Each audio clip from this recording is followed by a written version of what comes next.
Fourth placing goes to contestant wearing tag number 9, Mr. Muhammad Naim Pongo from Malaysia. 喺第48屆亞洲錦標賽嘅55公斤以下嘅男子競技咧，係第4名係馬來西亞嘅得主。Third placing and the bronze medal goes to contestant wearing tag number 4, Chulumbaza Myangambile from Mongolia. 第3名嘅得主係由蒙古嘅選手獲得嘅，恭喜晒。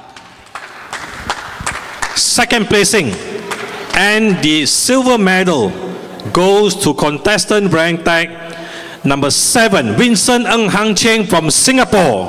新加坡嘅得主係獲得銀牌嘅。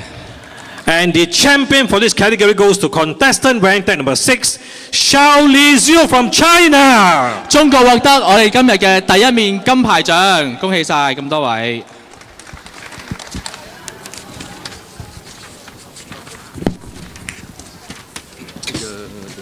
765